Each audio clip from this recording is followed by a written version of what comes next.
আসসালামু আলাইকুম সম্মানিত দর্শক শ্রোতা। আজকে এই মুহূর্তে যেই ঘাসটি নিয়ে আপনাদের সামনে কথা বলছি এটি হলো ইন্দোনেশিয়ান স্মার্ট নেপিয়ার ঘাস। এই ঘাসটি মূলত ছাগল গারলের ঘাস হিসেবে আমরা জেনে থাকি, তবে যাদের গাভী গরুর খামার রয়েছে তাদের জন্য এই ঘাসটি বেস্ট হয়ে থাকে। তো দর্শকবৃন্দ, যে কোনো গবাদি পশুর খামার যদি আপনি করতে চান তবে অবশ্যই খামারে গরু মহিষ কিংবা গরু ছাগল উঠানোর 2 থেকে আড়াই মাস আগে আপনি আপনার জমিতে এরকম কাঁচা ঘাস কিন্তু রোপণ করবেন। দর্শক শ্রোতা, এই কাঁচা ঘাসগুলি মূলত প্রথমবার রোপণ করলে আড়াই মাস বয়সে কাটা যায় এবং একবার কাটলে 40 থেকে 45 দিন বয়সে কাটা যায়। দেখেন এখানে আমাদের গরুকে, বিশেষ করে এই গাছগুলো আমরা গাভী গরুর জন্য দিই। দেখেন এখান থেকে এই যে সবগুলোই কিন্তু কাটা হচ্ছে এবং এই পাশ দিয়ে আবার যে রয়ে গিয়েছে এগুলো, আবার এগুলো দেখেন কিছুদিন আগে কাটা হয়েছিল এবং বর্তমানে কি পরিমাণ জারে, যত কাটা হয় তত বেশি কিন্তু জারে চারা ওঠে। দেখেন কি পরিমাণ চারা নিয়ে আবার এগুলো উঠতেছে, এগুলো না দেখলে বোঝা যায় না বা বিশ্বাস করা যায় না।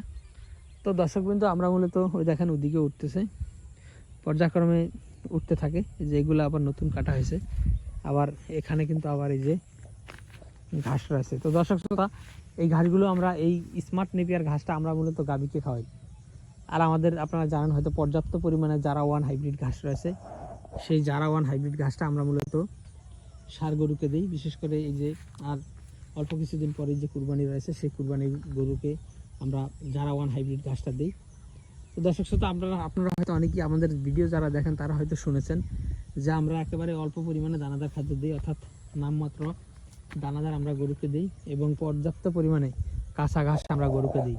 দর্শক শ্রোতা, গরু যত বেশি ঘাস খেতে পারে, যতক্ষণ ঘাস খেতে পারে ততক্ষণই কিন্তু আমরা গরুকে ঘাস দিই এবং অল্প পরিমাণে আমরা দানাদার দিই। তাতে কিন্তু আলহামদুলিল্লাহ আমাদের গরু যথেষ্ট পরিমাণে স্বাস্থ্যবান এবং সুস্বাস্থ্যের অধিকারী হয়ে থাকে। তার কারণ হলো, এই ঘাস যত পরিমাণ আপনার গরুকে দিবেন, যত পেট ভরবে, কোনো প্রকার গ্যাস হবে না, বদহজম হবে না কিংবা পাতলা পায়খানা হবে না। কারণ এই কাঁচা ঘাসেই কিন্তু গরুর জন্য শেফা।